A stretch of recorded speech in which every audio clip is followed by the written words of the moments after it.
Hello everybody, welcome back to the channel. My name is Brianna and it's Tag Tuesday.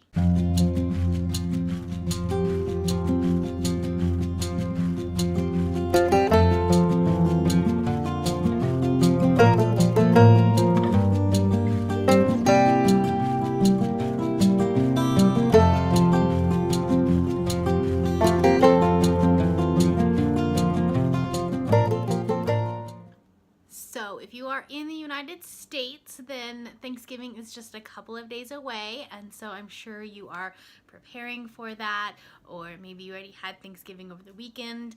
I'm very excited for turkey and all of the other wonderful food that will be involved there. And so I thought we would do the book Thanksgiving tag. So I actually just kind of like searched for Thanksgiving book tags, and the one that I found was from Books and Chocolate. She's actually a very new booktuber, and so I will link her video down in the description below. The original one, it's like 4 years old, so the original creators are not making videos anymore, but it's Fangirl City. So I'm just going to go through the questions. It's basically like taking Thanksgiving food and attributing a book to it. So I thought that would be fun. So yeah, we'll just get started. I have the questions down below on my computer. So yeah, we'll just get started. All right, so the first one is Bread. What book is purely fluff but doesn't really have a plot line? So I actually like really had to think about this because I was like looking at my shelves and I was like, you know, there aren't really books that I read that don't have some sort of a plot. It might be a character driven book, but it doesn't have a lot of plot. I don't have any of those. So the closest thing I could come up with is The Girl from the Train by Irma Joubert. This was actually a work in translation, I think is what it's called. And it was written by someone in South Africa. And it takes place during World War II, but the predominant storyline follows these two characters, a little girl and then a man who saves her from this train explosion, and then like following their lives, I think like over 20 or 30 years. So it's not heavily plot driven, it's very much character driven, and their lives and how they intertwine with each other in the following years after he saves her as a child. So I guess that's that. I don't have books that don't have a plot. The second question is Turkey. What book made you want to fall asleep? I'm pretty sure I actually did fall asleep while reading this book. It was that boring. There's a very mixed opinions on this book. Some people absolutely love this series and some people can't stand it to save their life. So that is Stalking Jack the Ripper by Kerri Maniscalco. I talked about this in depth in my October wrap up, so I'm not going to go into detail, but like I literally read this less than a month ago and I don't remember any of the characters' names, anything of what happened. It was so boring, and it wasn't at all what I expected it to be. So the third question is Gravy, and the prompt for that is, what book made the series worth reading? Because I read mostly contemporary, I don't read a lot of series. Like I have a few duologies and a few like trilogies, but there's not like one book in that kind of stands out and makes it better than the rest of them, if that makes sense. So there was a book series that I read end of last year into the beginning of this year, and that was the Gender Game series. And so books 5 and book 7, so the Gender Fall, I think, and then Gender End, which was the last book in the series, were probably my favorites in that series.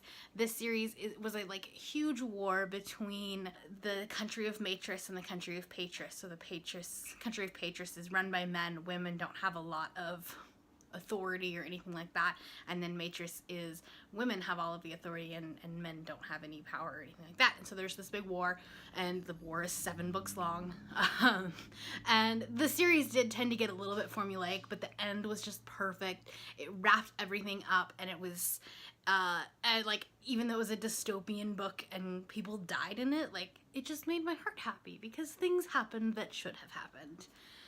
Does that make sense? I don't know. It's not a book that is ever talked about on BookTube. Ever. I've never seen anyone talk about it. And I don't see it in bookstores. I don't even have a hard copy or a physical copy of this book. I listened to it on Audible. And yeah, I can't find it at Barnes & Noble. I can find it on Amazon, but it's $20 a book for a paperback, which is weird to me. So I don't have physical copies of it, but I do highly recommend that book, especially if you do like young adult dystopian novels, or I guess it's kind of like it borders on science fiction, but it still was pretty realistic. The next food is stuffing, and that is what book is stuffed full of action scenes. I love the puns in this tag. It's just a lot of fun. So, like I said, I do read mostly contemporary books, so there's not a lot of books where I have like action in the sense of like sword fights or, you know, things blowing up or magic or anything like that. So the book I chose for this was a little bit different, and it's more just because like every time you turn the page, something else was happening to this poor child. And you probably know what I'm talking about, and that's All the Ugly and Wonderful Things by Brendan Greenwood. I talked about this in depth during Contemporary-thon and I think my September wrap up. And this is a book that there's so much going on to this poor child. And it's just every time she turns around, something else was happening.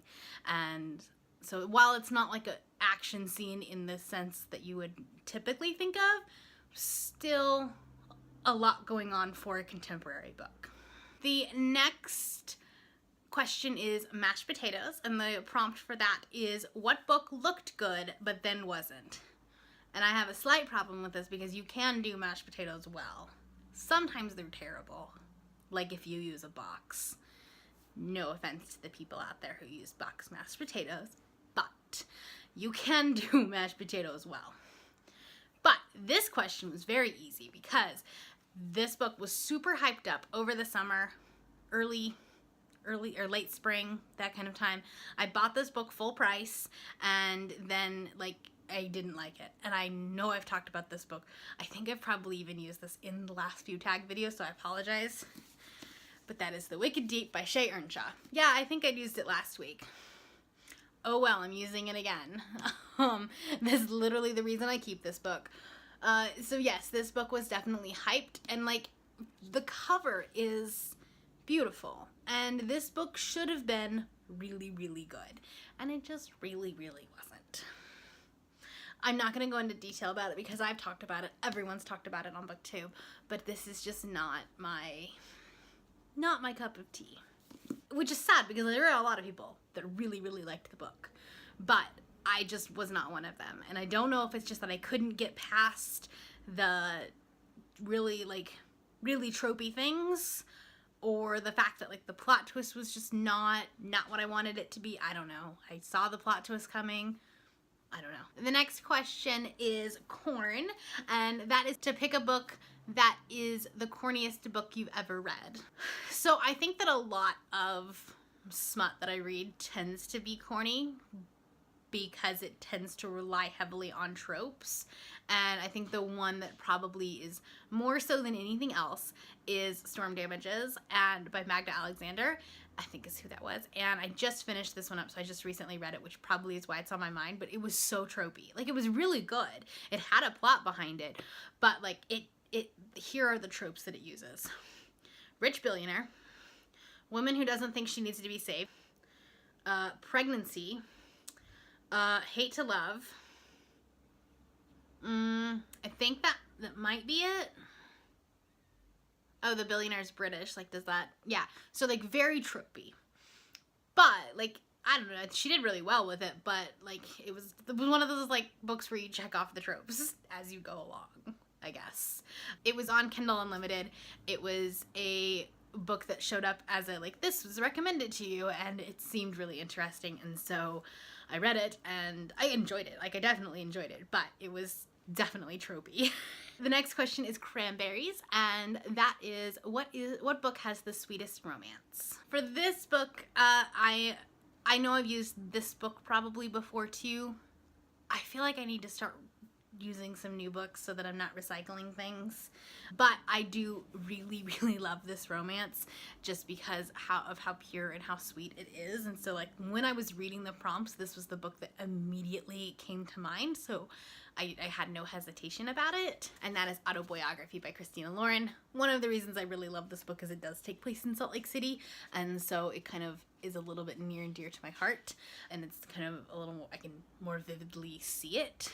But this is about two boys in a relationship in Salt Lake City, which, if you don't know about Salt Lake, it is the Mormon capital of the world, basically. And so same-sex relationships are just not, they're frowned upon in the church. And so they kind of have to deal with some of that stuff, while still, I know, like, it was just a very pure book. And so especially from Christina Lauren, because Christina Lauren tends to write, there are two authors, they tend to write more of like the dirty, smutty, adult romance books. So for them to do this YA book and do it well, this book just, it kind of tugs on your heartstrings quite a bit. So that's why. All right, the next question doesn't make a lot of sense. I don't understand like what the question and the prompt have to do with each other, but that is, green beans, what book is too long and needs to be shortened?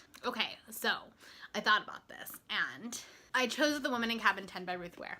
Not so much because like it was, I mean, it definitely dragged on in the middle, but then like the ending was just, I think it just needs to be reformatted, not shortened. Because yes, it did drag on, but then in like the last 50 pages are where everything happens. Not even 50 pages, probably. I was listening to it on audio, and it was like the last 30 minutes. So not very long at all. And it was just wrapped up very, very confusingly, which is why I didn't like this book. But in the middle, definitely there were some parts that really dragged on, and you're like, okay, just get to the next interesting part. This is boring. So I think it's more just a reformatting, because it's not like it's a long thriller. It just needed to be worked out. It just has some kinks. All right, and then the last question is, Pumpkin Pie, what book do you read to get out of a reading slump?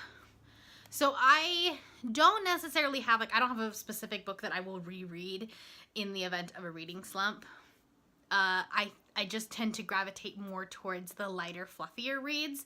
So YA contemporaries, or some smut, or like a novella or something like that. But more than anything else, I actually just tend to go for audiobooks rather than a physical book, because then I feel like I can be productive doing something else, like, you know, cleaning or whatever, while also reading. And then that kind of picks up my motivation to read again. The other thing I really like to do when I get into a reading slump is watch BookTube, specifically like wrap-ups or book hauls or things like that, because then like I'm learning about these new books and I'm like, oh, well, I want to read that now. So that's another thing I do to get out of a reading slump. That is all of the questions on the Thanksgiving book tag. I'm not going to physically tag anybody just because in 2 days or 3 days this isn't going to be relevant anymore, and I'm sure that most people already have either their videos pre-filmed for this week, or at least they know what they're doing. So I'm not going to physically tag anybody, but if you would like to do this tag, feel free to, and I will put all of the questions down in the description below. And in the comments below, let me know what you do to get out of a reading slump, whether it's a specific book that you like to pick up, a genre, or a type of book that you like to pick up in order to kind of get out of that slump. So that is all I have for you today. If you are new here and you have not yet subscribed, there is a little red button that you can do so down below. And until next time, I will see you all later. Happy Thanksgiving.